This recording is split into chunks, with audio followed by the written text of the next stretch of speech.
This is the Tara Show on News Talk 98.9 WORD, the voice of the Carolinas. And now, special guest host, Lee Bright. Hello, this is Lee Bright filling in for Tara. This is Monday morning, St. Patrick's Day. I appreciate you being with us. We've got Jeff Davis on the line. Jeff, how's everything going over in Greenville today?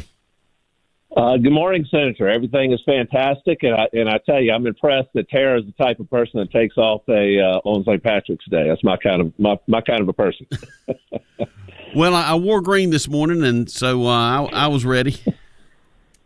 It's one of my favorite holidays. So, but yeah, goes with Greenville, doesn't it?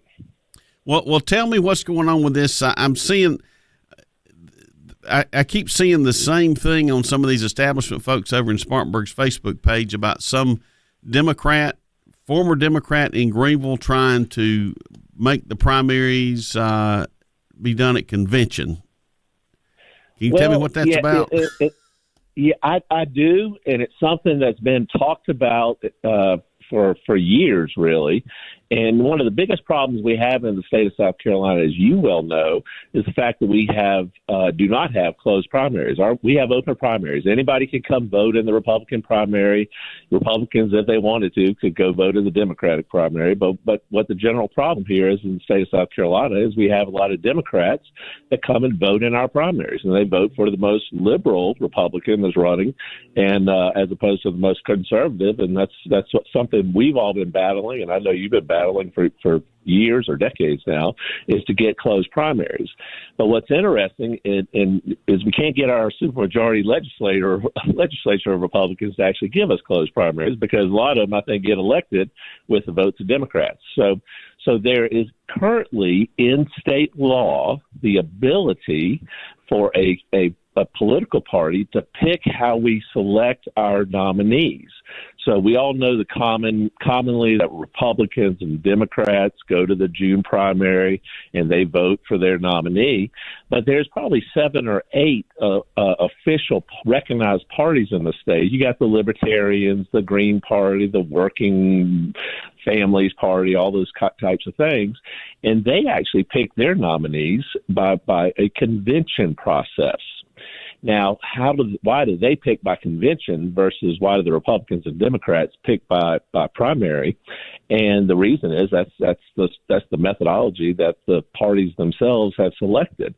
Now, I don't know the history about how far back the Republicans go or the Democrats go as to picking by primaries. I think it's obviously, 2 or 3 or 4 decades, however long it's been.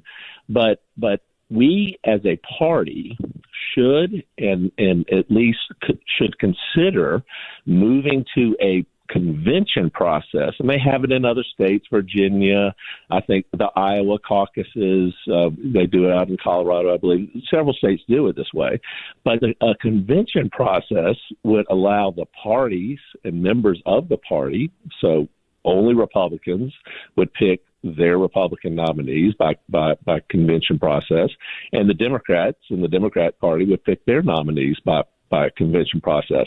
Now, I'm not saying I necessarily want a convention process, but I tell you what, if our legislature will not give us closed primaries, we will give them something worse, which would be a convention process.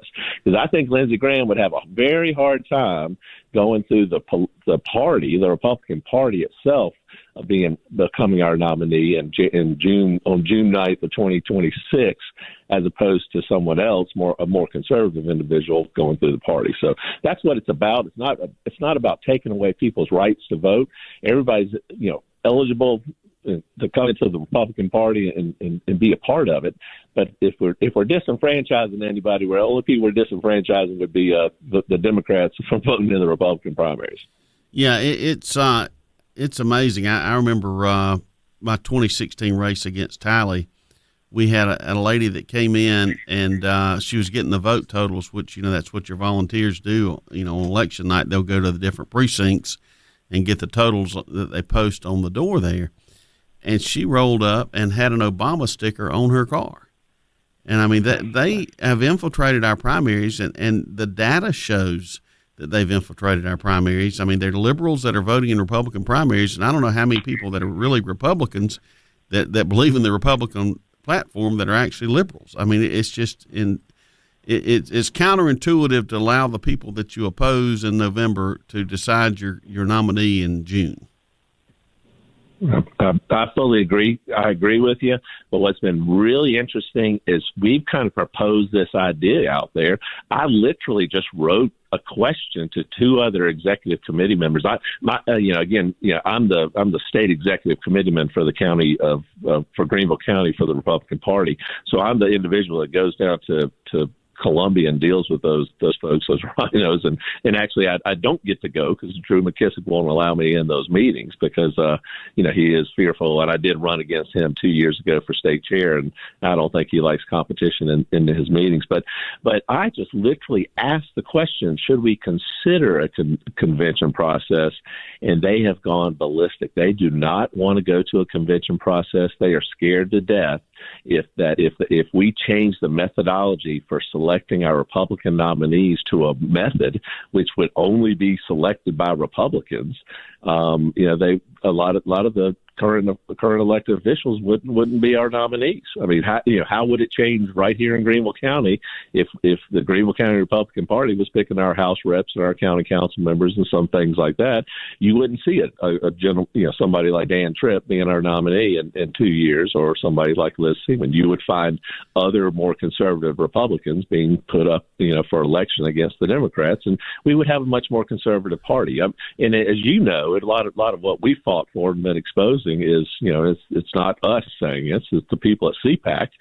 CPAC literally rates the state of South Carolina, or at least our legislature, the laws that come out of Columbia, as the most liberal red state in the nation. So we have a lot of people that are moving here or fleeing from California and fleeing from New York and Washington State, and they get to South Carolina, and then they come over to our headquarters at 2505 Wade Hampton Boulevard and say, this isn't as conservative a state as I thought it was. And we're like, exactly right. Come on and join us and help us fight and make South Carolina more conservative. So that's what we're trying to do. It's interesting to watch, Republicans, and certainly elected Republicans, get upset about considering or even talking about a convention process. But what we really want is closed primaries. And if we can use the fact that the party itself can in current state law can use the hammer of saying, give us closed primaries or we're going to give you a convention process, I think it's something worth talking about, and it's definitely stirs a few things up in Columbia. Well, and I tell you, the convention process, I think about this is you look at our current, Drew McKissick, who is obviously a Graham guy. I mean, at convention will be, I know we've got terrible results now, but could the results even be worse at convention because they've been able to control the convention on the state level now for how many terms has Drew had? I think he's probably been in there 4 terms. I think he's trying to run for a 5th. But you're right about that, and that's why even from our side, the conservative side, the MAGA America First side, we sit there and say we don't like the convention process because yes, if the party is controlled by rhinos, we're only going to get more rhinos as our nominees. Well, so that's a big part of the problem. But at least we can use it as a hammer to say, give us closed primaries, or we're going to give you something even worse. Well, I hadn't heard anything from anybody that's affiliated with you or you talk about this, and then I see it all over Facebook. People in Spartanburg, and it's mostly the establishment people that are bemoaning it. But I haven't heard you pushing for that, and it's good that you can set the record straight. That that's something that you're kind of using it to. The big thing is we need to get people's attention that the party has control. And, there was a lawsuit to get to close the primaries that was brought by Greenville. And, when I was in the Senate, I brought it to a vote. I'm thinking we only got 4 votes. We had 29 Republicans in the Senate, and I think I only got 4 votes to bring it to the floor to deal with the primary situation. So that's how bad we are. These guys in the Senate especially know they get elected by Democrats. The Republicans do. No, you're absolutely right. And what was interesting is a couple of years ago, and you remember back in 2020 when we didn't have a Republican presidential preference primary because, Donald Trump was going to be our nominee.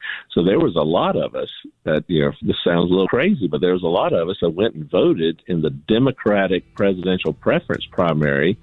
We were Republicans, but we went into their primary and voted for Bernie Sanders over Biden, think it'd be easier for Trump to beat Bernie Sanders. He's a little bit crazier than Biden, or at least we thought so at the time. I'm not sure how it turned out, but we all voted and we crossed over and voted in the Democratic primary. And you've never seen more heads exploding. Oh, I remember that. Jeff, side. can you stay through the break? We got a commercial coming up. Do you have time to stay through the break and come back for the next segment? Absolutely. All right, fantastic. This is Lee Bright filling in for Tara this morning on St. Patrick's Day. Hope you're having a good drive into work. If you're having to work, if you're working from home, then glad to have you listen to the show. Have Jeff Davis on. We've been talking a little bit about precinct reorg and trying to get his side of this convention talk we're hearing over in Spartanburg. He's become the boogeyman from Spartanburg now. That I know in Greenville they were. Of course, he's a controversial guy, and so am I. So I guess that's why we get along. Yeah, that's why I love everything you do. And some of my favorite videos of watching the State House was you down in the well of the South Carolina Senate giving them hell. So we really miss you down there. Well, they've definitely silenced dissent. I was getting one guy was really wound up about how much he didn't like Thomas Massey, but he got him confused with Shane Massey. I tell you what, it's good that the word's getting out though, because that Massey, the Democrats could not have a better majority leader in the South Carolina Senate. They really couldn't. And what's disappointing and why we want to get our closed primaries is Senator Shane Massey, who is the Republican majority leader down there at the State House on the Senate side. He didn't even have an opponent in 2024 in the primaries. And, and a lot of it is because some of those areas, they'll get so many crossover votes from the Democrats coming to vote for the Republicans, like the Shane Massey, that there's no point in a good conservative Republican running against them. So we really need, and I know you fought for it and we've been fighting for it, it's been one of our top issues, is we need closed primaries in the state of South Carolina. And we're not going to get the type of conservative legislation. I think most of the listeners here on Tara's show and Bill Frady and Charlie James in the afternoon, those listeners want conservative legislation. And the number one way to get that is for us to get closed primaries. And they literally will not give it to us in Columbia. And that's the way to get it. And if they won't give it to us, the state party has the ability to give us a convention process, which would then eliminate all Democrats from voting in the Republican primaries. Well, Jeff Davis, I appreciate you coming on the show, and we'll see what happens over in Spartanburg and Greenville. We'll be watching the upstate closely because we've got to lead the way on some of this stuff. Yes, sir. Well, thank you for what you do, and glad to be on with you, Lee. Right, thank you. Lee Bright filling in for Tara. We will talk to you on the other side. Be safe on the interstates, and we'll be back with more talk about Spartanburg County, Greenville County, and South Carolina politics.